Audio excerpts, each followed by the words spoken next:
Everyone, welcome to my channel study vloggers. जैसा कि हम अभी 7th क्लास का फर्स्ट चैप्टर फिनिश कर चुके हैं जिसमें हमने डाइजेस्टिव सिस्टम पढ़ा था। अब हम चलेंगे अपनी रेस्पिरेटरी सिस्टम की तरफ, जिसको हम प्राणियों में पोषण के तौर पर पढ़ रहे थे। चलिए बिना देर किए हुए शुरुआत करते हैं रेस्पिरेशन की, जिसको हम हिंदी में श्वसन तंत्र कहते हैं। मानव में श्वसन किससे होता है? तो मानव में श्वसन हमारे सबको ही पता है कि लंग्स के थ्रू होता है। अब हम इधर देख लेते हैं श्वसन अंग और जंतुओं के नाम। ये कुछ इंपॉर्टेंट है जिनको जानना जरूरी है, जिनसे कोई एग्जाम में हमारे क्वेश्चन बनता है। फेफड़े लंग्स किस किस में होते हैं? सबसे पहले तो हमें बताया ह्यूमन बीइंग में होते हैं। जितने भी मैमल्स हैं, स्तनधारी हैं, उनमें लंग्स के थ्रू ही श्वसन होगा। पक्षी वर्ग और सरीसृप, जिन्हें हम रेप्टाइल्स कहते हैं।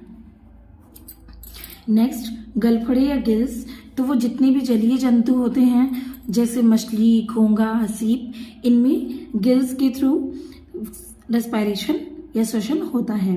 त्वचा, जो हमारी स्किन होती है, स्किन से केचुआ, जोंक, नेरिस, एस्कैरिस, इन सब में जो श्वसन होता है वो त्वचा मतलब कि स्किन से होता है। वो अपनी त्वचा की सहायता से रेस्पिरेटरी अपनी सिस्टम को कंप्लीट करते हैं। फिर हम आते हैं त्वचा व फेफड़े पर। त्वचा व फेफड़े जो होती हैं वो मेढक इनसे रेस्पिरेशन करता है, जो कि उभयचर कहलाते हैं। जितने उभयचर होंगे वो त्वचा व फेफड़ों से रेस्पिरेशन करेंगे। श्वास नल पर आते हैं। श्वास नल जिसे हम ट्रैकिया भी कहते हैं, स्पायरेकल्स होते हैं कुछ जीवों में। उनसे सभी कीट जैसे तिलचट्टा, ये क्वेश्चन केवीएस में पूछा गया है कि तिलचट्टा किससे सांस लेता है, तो सीटेड में बनने के चांसेस भी हैं, जिससे कि ट्रैकिया, ये किससे लेता है? ट्रैकिया से लेता है, या श्वास नाल से रेस्पिरेशन करता है। बुक लंग्स जब आते हैं तो बिच्छू व मकड़ी इनसे ही सांस लेते हैं। अब चलते हैं अपने श्वसन तंत्र की तरफ। अपने रेस्पिरेटरी सिस्टम जो कि ह्यूमंस के रेस्पिरेटरी सिस्टम की स्टडी करता है। तो चलिए आगे चलते हैं। ये देख सकते हैं आप, ये नेजल कैविटी है, ये ह्यूमन का रेस्पिरेटरी सिस्टम है, और ये नॉस्ट्रल्स है जो छेद होते हैं जिससे हमारी सांस जाती है। उसके बाद ये आप देख सकते हैं एपिग्लॉटिस। उसके बाद ये हिस्सा लैरिंग्स होता है, लैरिंग्स बॉक्स, जिससे आवाज़ जाती है। ये ट्रैकिया हो गया, पाइप जिससे सांस अंदर जाएगी। ये आपकी प्लूरल कैविटी हो गई, और ये प्राइमरी ब्रोंकस हो गया। ये आपका राइट और लेफ्ट लंग हो गया, और ये डायफ्रैग्म है जो कि सिकुड़ता और जिसमें ये उच्छ्वास की प्रोसेस कंप्लीट होती है। चलिए बात करते हैं रेस्पिरेशन की। श्वसन एक ऑक्सीकारक अभिक्रिया है जिसमें O2 की प्रेजेंस या अब्सेंस में सामान्य शरीर तापमान पर विभिन्न एंजाइम की प्रेजेंस में पदार्थों का अपघटन होता है तथा ATP के रूप में ऊर्जा प्राप्त होती है। कहने का मतलब ये है कि जो श्वसन है, रेस्पिरेशन है, एक ऑक्सीडेशन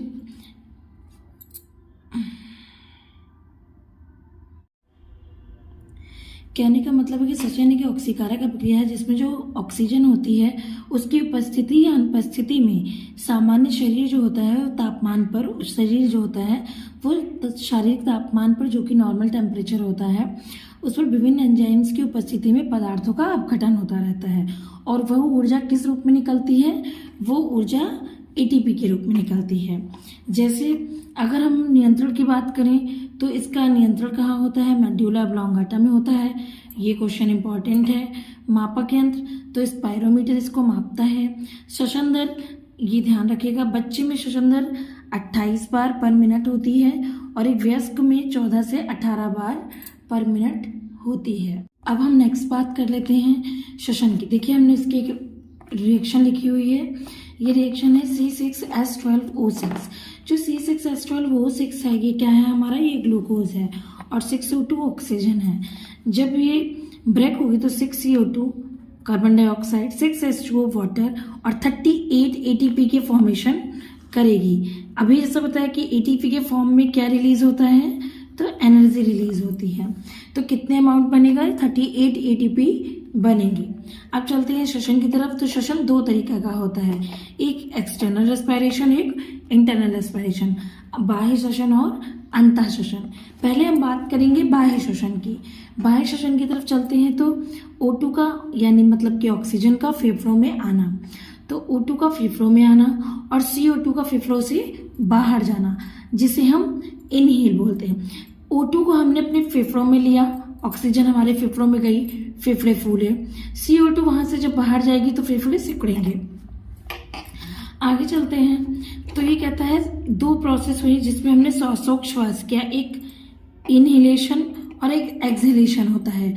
इनहेलेशन होता है, देखिए श्वासोच्छ्वास पहले तो ये जान लीजिए, जैसे श्वासोच्छ्वास जो होता है वो दो शब्दों से मिलकर बना है, एक निश्वसन से और एक उच्छ्वसन से या उच्छ्वास से।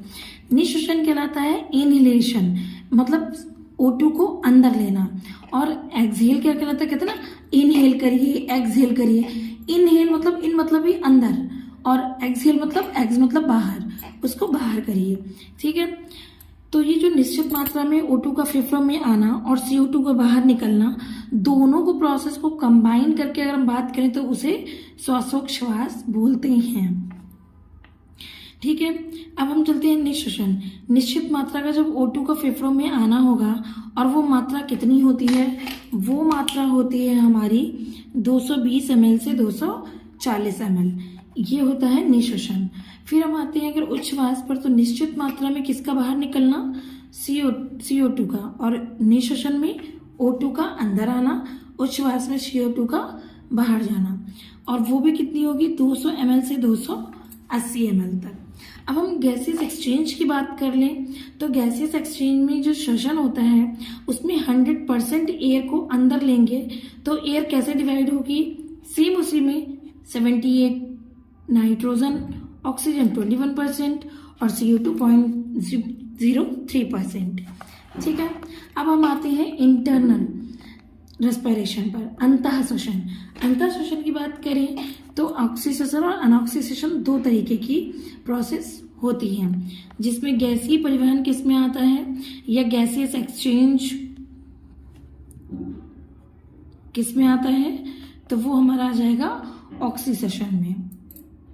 अगर हम नाइट्रोजन को, जो कि एटमॉस्फेरिक, जब हम बात करते हैं एटमॉस्फेयर की, तो एटमॉस्फेयर में कितनी है 78% है, तो ऑक्सीजन इनहेल करने पर 0% होती है, लेकिन एक्सहेल जब करेंगे तो 78% बाहर जाएगी।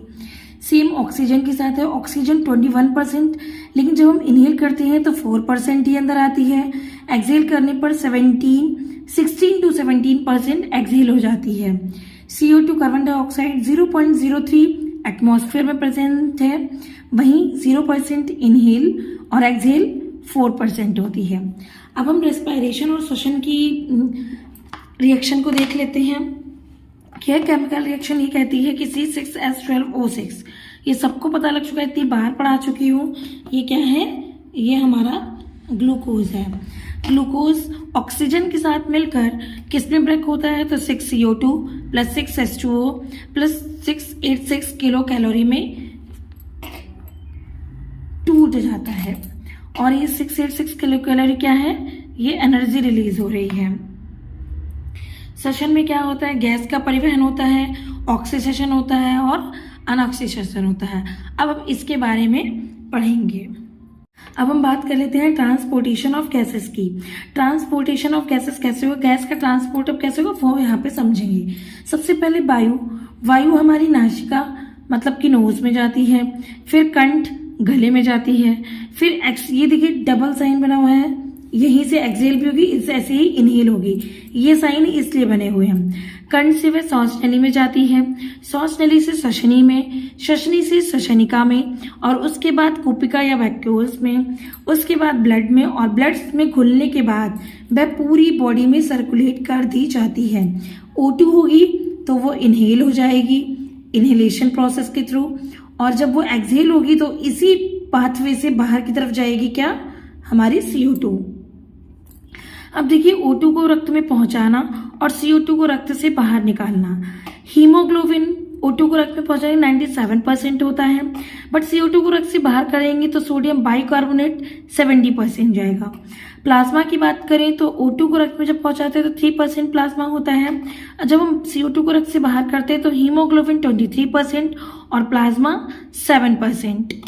Okay, I hope you understand. Next, अनऑक्सीसेशन। जब हम अनऑक्सीसेशन की बात करते हैं तो O2 की अब्सेंस में श्वसन। अनऑक्सी मतलब ये है जहां ऑक्सीजन की प्रेजेंस ना हो, ठीक है। जहां पे ऑक्सीजन प्रेजेंट नहीं होगी वहां पे क्या होगा, अनऑक्सीसेशन हो जाएगा। और ये प्रोसेस कहाँ होती है, ये पूछ लिया जाता है। अनऑक्सीसेशन की प्रोसेस कहाँ होती है, तो वो साइटोप्लाज्म में होती है। इसकी रिएक्शन देख लेते हैं। C6H12O6 ग्लूकोज को हम जब कार्बन डाइऑक्साइड के साथ मिलाते हैं तो वो पायरुविक एसिड में चेंज होती है सबसे पहले, और पायरुविक एसिड हमारा दो फॉर्म में टूटकर एक लैक्टिक एसिड और दूसरा इथाइल अल्कोहल में ब्रेक हो जाता है। पायरुविक फिर से एक बार देख लीजिए। C6H12O6 ग्लूकोज को जो हम कार्बन डाइऑक्साइड के साथ रिएक्ट कराते हैं तो वो अनऑक्सीसेशन की प्रेजेंस में पायरुविक एसिड को फॉर्म करता है, और पायरुविक एसिड टूट के लैक्टिक एसिड और इथाइल अल्कोहल में टूट जाता है या ब्रेक हो जाता है। ग्लूकोज का आंशिक विखंडन 12 एंजाइम्स की हेल्प से 4 ATP ऊर्जा और पायरुविक एसिड बनाएगा, ठीक है। अब ये ध्यान से देखिएगा क्योंकि ये इंपॉर्टेंट है। अगर ग्लूकोज का आंशिक विखंडन होता है तो उसके 12 एंजाइम्स की हेल्प से कितने ATP का फॉर्मेशन हो रहा है, तो 4 ATP एनर्जी का फॉर्मेशन हो रहा है, और क्या बन रहा है, पायरुविक एसिड बन रहा है। अगर हम इसी में ग्लाइकोलिसिस ऐड करते हैं तो ग्लाइकोलिसिस का क्या होता है, इस फॉर्मेशन के बाद 2 ATP ऊर्जा खर्च हो जाती है, और 2 ATP ऊर्जा जो एनर्जी हमारी 2 ATP बच जाएगी। ये क्वेश्चन भी पूछा जाता है कितनी ATP खर्च हो जाती है, और फिर उसके बाद जब ग्लाइकोलिसिस की फॉर्मेशन होती है, रिएक्शन होती है, तो क्या होता है, 2 ATP खर्च हो जाते हैं और 2 ATP बच जाते हैं। नाउ नेक्स्ट बात करते हैं। अगर ये देखिए मैंने एक साथ लिख रखा है, जब O2 की प्रेजेंस नहीं होगी तो देखिए C6H12O6 ग्लूकोज लिया, जब O2 प्रेजेंस नहीं है तो ये इथाइल अल्कोहल का फॉर्मेशन करेगा। ये देखिए जब O2 प्रेजेंस नहीं होगी, O2 की प्रेजेंस नहीं होगी या O2 प्रेजेंट नहीं होगी तो ये इथाइल अल्कोहल का फॉर्मूला क्या होता है, C2H5OH। ये बैलेंस करने के लिए है 2C2H5OH ethyl alcohol plus 2 CO2 के 2 मॉलिक्यूल और 210 किलो कैलोरी ऊर्जा निकलती है। नेक्स्ट C6H12O6, फिर से जब O2 की प्रेजेंस नहीं होती तो इसमें क्या होता है, इसके बाद 2C3H6O3 ये बन गया हमारा लैक्टिक एसिड। ये क्या है, ये लैक्टिक एसिड का फॉर्मूला क्या है, 2C3H6O3 और 150 किलो जूल कैलोरी निकलती है। जब हमारी मसल्स में थकान होती है या जमा हो जाता है इसका लैक्टिक एसिड का, तो हमें थकान का अनुभव होता है। तो किसकी वजह से हमारी मसल्स में जो थकान फील होती है वो किसकी वजह से होती है, वो इस लैक्टिक एसिड की वजह से होती है। ऑक्सीसेशन मतलब जहां पे ऑक्सीजन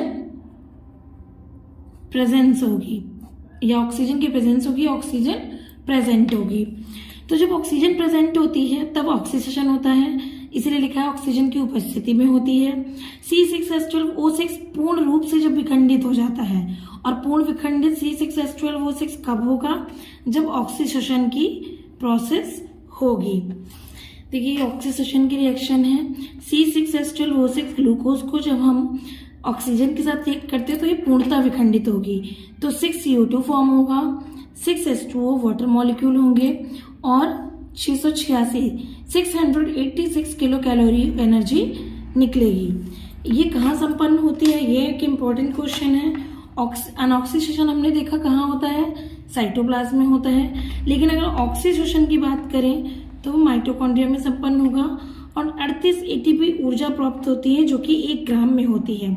1 ग्राम में कितनी एनर्जी प्राप्त होगी, तो वह 38 ATP ऊर्जा 1 ग्राम में प्राप्त होगी। आज के लिए इतना ही। अब कल की क्लास में हम कुछ क्वेश्चंस करेंगे। Thank you. अगर आपको मेरा वीडियो अच्छा लगा हो तो लाइक एंड सब्सक्राइब।